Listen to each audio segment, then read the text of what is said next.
Going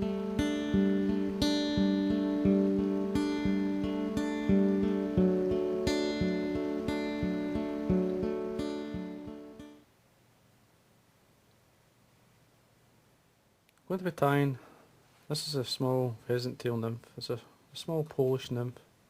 It's one of the patterns a friend of mine got when he went to Poland last year, and basically we brought them back. I mean, they're very similar to some of the stuff that we actually use, but at least it will show you a style that they in Poland, who are renowned for their nymph fishing, a fly that they like to use. And this one here, this was my point fly, and my dropper was a small pink version, this one here, and combine these two flies caught me a good dozen good grayling and 2 or 3 nice brown trout.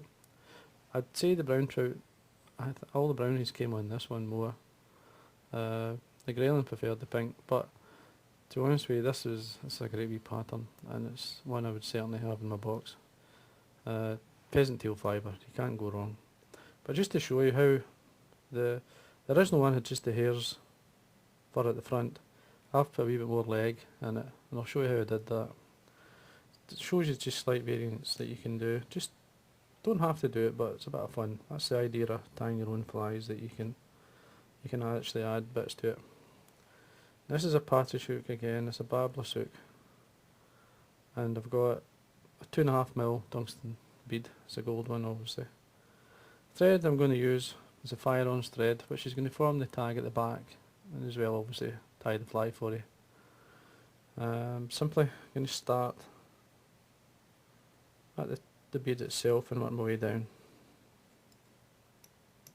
to this point here, and then get some. This is basically cork fibre,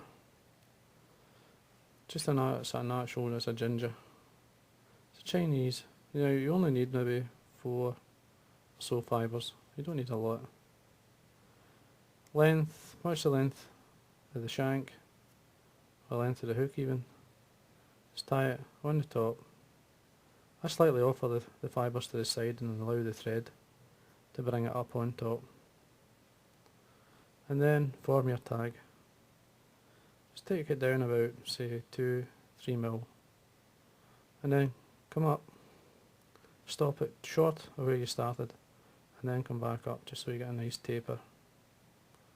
At this point I would trim away the excess fibres. Now for the rib, I'm just using some fine copper wire. Just catch it on the side.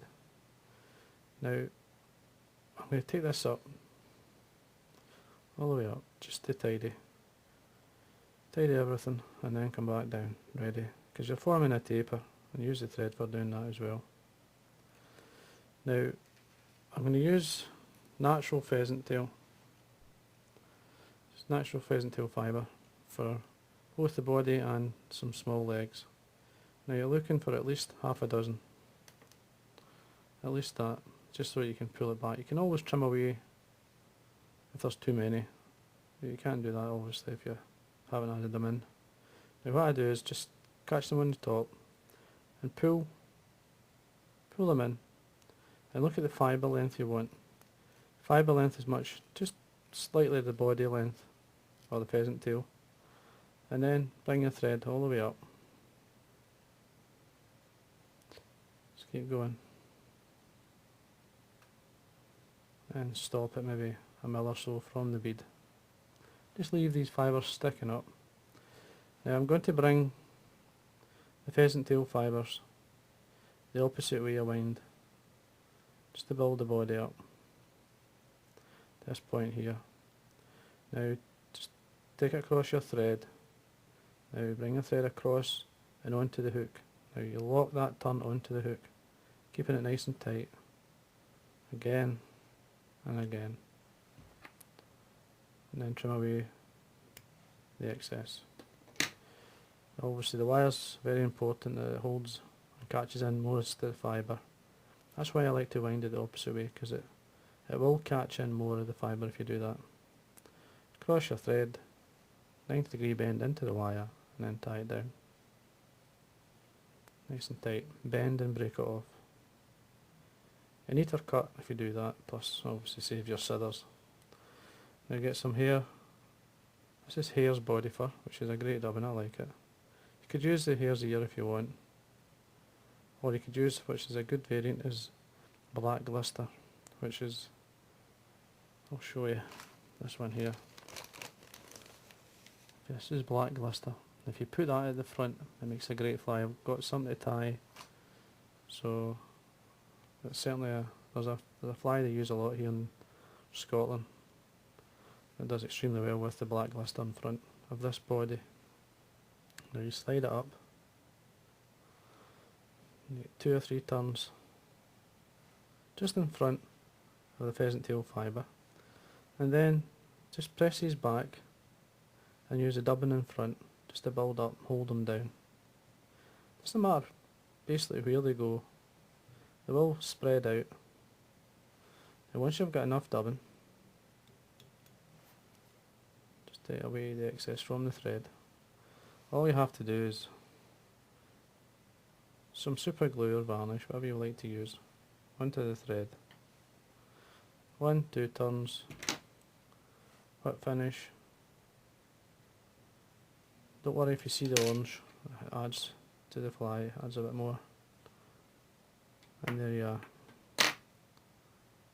It just gives it a wee bit more leg and a bit of fun. Just enjoy your tying. It's the idea of tying your own flies is adding wee bits and pieces to a fly, and there you are. Just gives it a wee bit extra. That it doesn't really need it, to be honest, because it still catches without the bee fibres. But as I say, there's a fly tie, you can add whatever you like. And there you are. This is another one for the box. Certainly worth tying a few, because you will go through them. For both trout and greyling. Small Polish nymph.